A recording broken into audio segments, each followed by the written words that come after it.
guys, it's good to see you all again. I apologise again for being away for so long.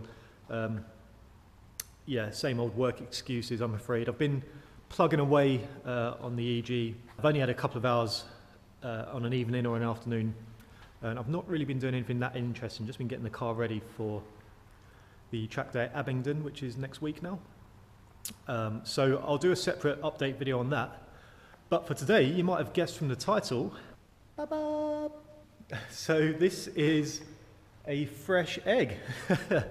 This is my fresh EG Civic. It is a 1.5 LSI, which I think makes it a EG5, EG3, EG5. Let's find out. Ah, so it's an EG4. So yeah, there she is. 1.5 automatic, about probably 89 horsepower, twin injected carburetor kind of setup. And I bought this car a year ago. And I bought it because it was a pretty clean, meant to be rust free, we'll come on to that in a minute, shell, and it's essentially a spare shell for this car. When I inevitably write it off when I see the red mist during a race. Yeah, so that's why I bought the car. But it's actually turned into a bit of a daily run around for me, and it's actually a really good car. Really clean, decent on fuel, and it goes quite well. But it's not without rust. I mean, we're not too bad. You can just see where it's bubbling up there, and it's probably got a bit of fluid under there. It is actually quite solid, and I'm probably quite lucky and I can sand that back and have it painted. Maybe not so lucky here. But yeah, there's a few patches that will need repairing should it ever have to make the move across, and even still I want to make the repairs good on the car anyway, just because it's a nice little car and I want to keep it kind of nice. So that's the kind of backstory behind me owning this car. I've only got one other car, which is the van which tows the race car around, which I also want to start a little side series on, but that's down the line. So we took the car for its MOT, so its annual service test, if you like, or test, safety test, and it's failed on the front CV boot. So I thought today would be a good opportunity. I've got a good few hours here today to sort of go through that process, how we change the CV boots, and I've got CV boots which work. It's kind of an easier way of doing them because you don't have to pull the knuckle apart to get the boot on, which is helpful. So all I've got to do is get the drive shaft loose, and yeah, we'll chop them out and put in the new ones. So that's what I'm going to go through today. But whilst we've got the car here on the ramps in the workshop, I thought it'd be a good opportunity to get a look under the car. I've not been under the car before. I know that the inner arches are bad. I've managed to poke my finger through some parts of that, so we're going to get a good look at that now.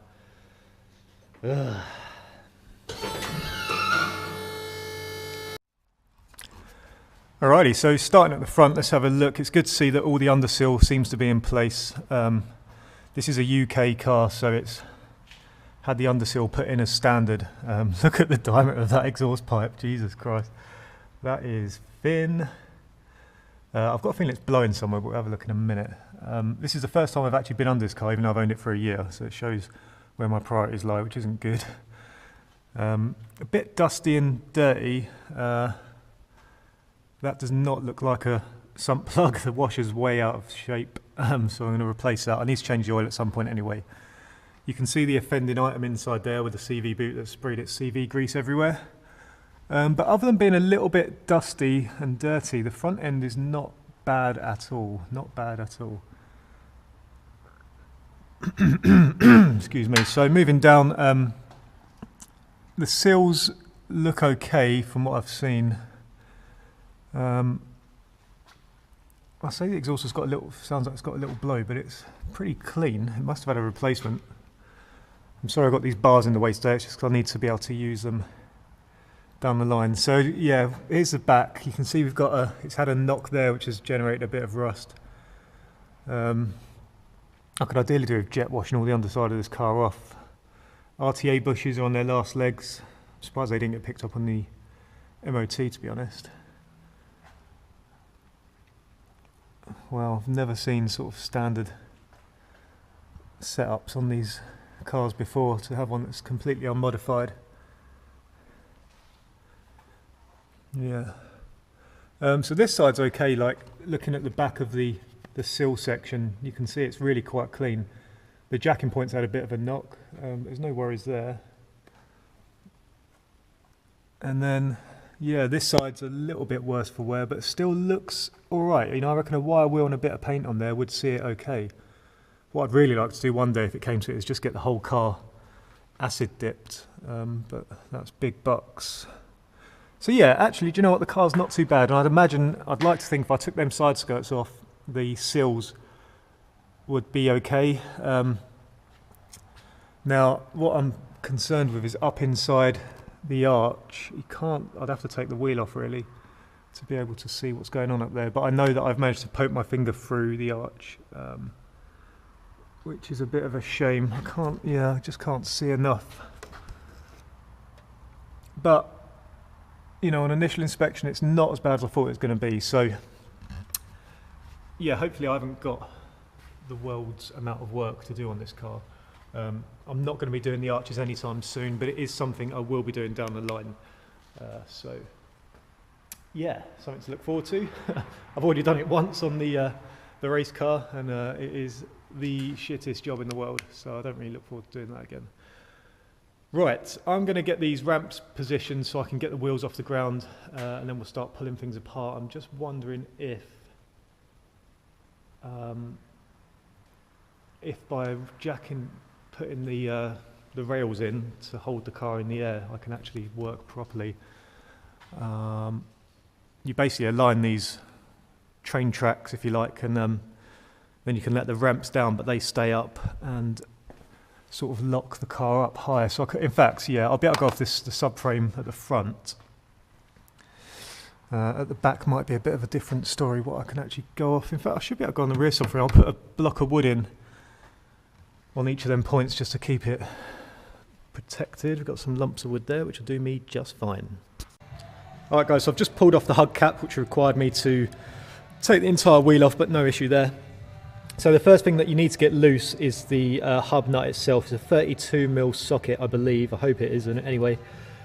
And frankly, you're never going to get it off without the wheels being on the ground and the car locked solid. So I've obviously put the wheel back on, going to raise the ramps back up to take the load, and then we'll try and get this undone.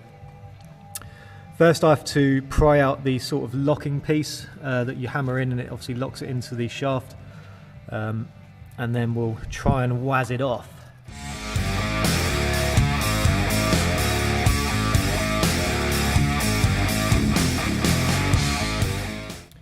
Cool, so that wasn't too bad. So now we can kind of see the offending mess down there with the, yeah, just yum. So obviously I'm going to have to clean all that out, which is a double bonus. I think doing the bottom ball joint was the best, and then I could swing the whole assembly over to the back of the car with access to the drive shaft at the front.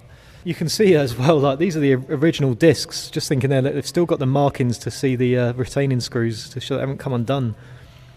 Actually, I'm really impressed with how much life is left on the disc. That is an original disc without a doubt. And look at the studs; they're like brand new because the wheels have hardly ever been off the car. I should have mentioned as well, this is a 40,000 mile car.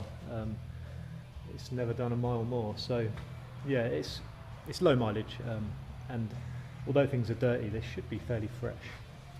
Anyway, enough of me chatting. Let's try and get this bottom ball joint free, and then we can hopefully push that drive shaft out the way.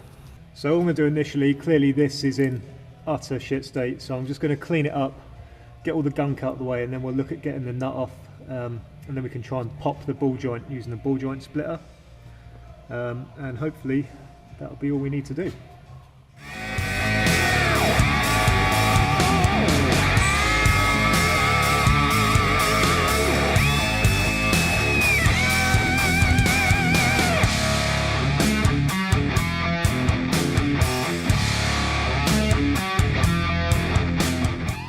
Cool, so there's the offending member that has well and truly split across its entirety. I wonder if that's just a matter of old age, and then mixed with the cold weather we've had, it's gone quite hard and brittle and just given way, because they've both given way at the same sort of time. Although saying that, I don't actually know how long this has been like this.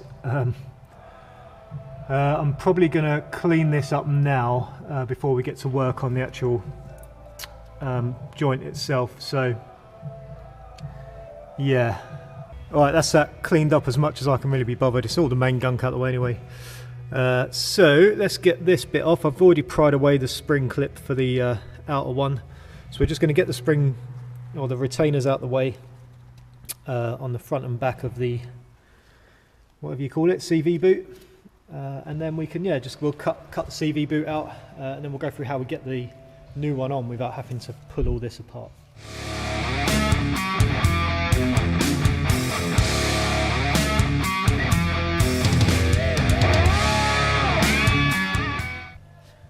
That's the CV all cleaned up. It's important to get out as much of the grease as you can out of here. That's obviously been contaminated with water and dirt. You're not going to get it all out, and I wouldn't recommend like spraying it out with brake cleaner or that. But just get out as much as you can, and we'll obviously pack in new grease now. But yeah, just get it out because, like I say, that's been open to the elements for quite a while now. Right, cool. Now I'm going to get the new CV boot, and we'll talk through that and get it on. Alright, so now the fun part of the job is getting the new boot on. Now, yeah, it's pretty difficult because you have to stretch it over the CV itself. You get supplied this cone. Well, look, here's the kit.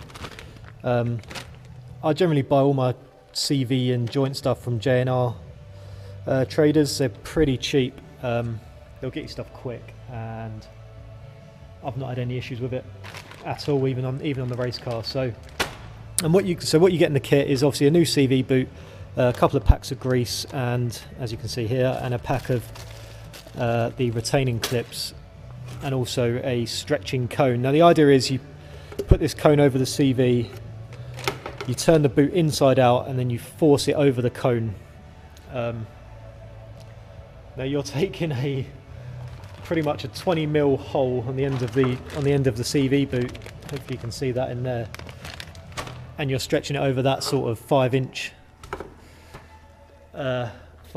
hole there. So yeah, you're going to ream it right out. The only way you can do it really is you have to lube that cone right up, as you would with any kind of mass insertions. What helps is putting the CV joint in some hot water. So I've got that in the sink now, just soaking up a bit of heat, and I'm going to lube that up with washing up liquid. That seems to work best. I've tried like degreaser or WD-40 or some kind of oil, but what works best for me is washing up liquid with a little bit of water on there, and then you've just got to force it on real quick. There's no taking your time with this one. Getting it straight on there, and then you turn it inside out, clean off all the water, and that's it, done. And then you obviously pack it out with grease and put the clips on. I haven't got the correct pliers to use these clips, which is a bit annoying. I've never been able to get them to work correctly. I imagine you need the correct tool for that job. I generally just use a zip tie. It's worked for me, it works on the car, and it saves carrying extra tools to the track for the race car.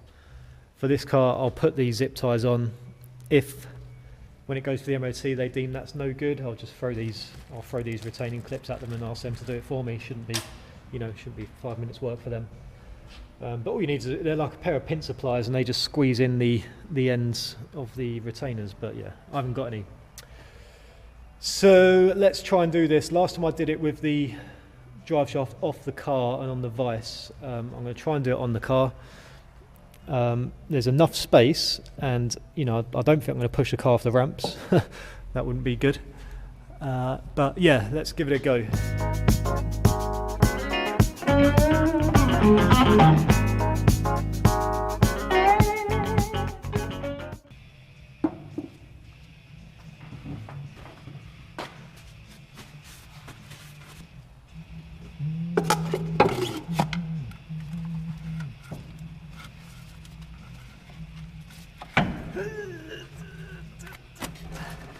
Come on.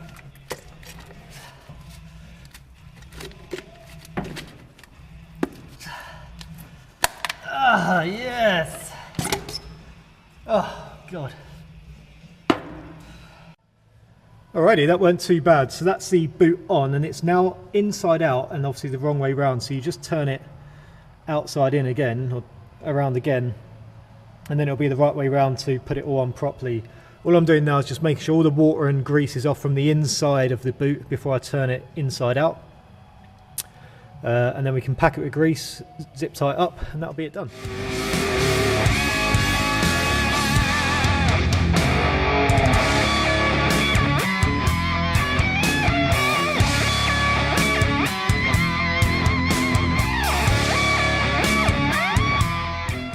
Alright guys, that's the other side done really. I had to jump ahead because the battery died on the GoPro and I didn't have time to wait around, but let's just stretch it out. Yeah, so there's the boot in place. You can see I've just zip tied it in, and that's all there is to it really. Make sure that you obviously put the lower ball joint nut back on. That's a torque setting of 38 to 42 foot-pound. Obviously you get the hole to line up with a split pin first, or torque it so that the hole lines up. Obviously I've put in a new split pin, and then just put the main hub nut back on. You kind of realise that actually this job, apart from taking the wheels off, is a 2-bolt job. You've got to take off the drive shaft hub nut and the lower ball joint, and that's it. So it's pretty simple. Yeah, all I'm going to do now is torque the hub nut, obviously bang down the indet to make sure it never comes loose, and that is this job done. Alright guys, that's that little job done. It was actually not too bad at all. I thought I was going to have some struggles getting bits off, but it was pretty cool taking bits apart on the car that had only ever come apart since it had been put together for the first time. Obviously, you know, because it's old as F. But yeah, there she is, man, all done. Going to hopefully get her down and get a retest done and get her back on the road because I need my runabout. I guess let me know if you like this sort of thing, you know, if you want me to carry on doing things with this car. I'm not really planning on modifying it in any way. I'd like to do a manual conversion on it, maybe, but I'm not too sure. But I will be doing things like repairing the rear arches, and generally giving the car a good tidy up. So if you want to see that kind of stuff, let me know. I'll do a little spin-off series with the not so fresh EG. Otherwise I'll just be carrying on with the race car as always. Yeah, so I won't go into the race car now. I'm going to do an update video after this, and I'm also, because I've got that done so fast, I've actually got quite a bit of time on my hands, so I'm going to do a few more jobs on the race car. And hopefully get some footage for you guys, so look forward to that. If you follow our Facebook page, you would have seen me put up a picture of this car already. So if you've not seen that, look up at Team Motorspirit on Facebook, and you'll get some more updates than I can do through video. So be sure to check that out. If you've seen this for the first time, give us a thumbs up and a subscribe, and I will see you guys next time. Thank you very much for watching. I'll see you soon. Bye bye.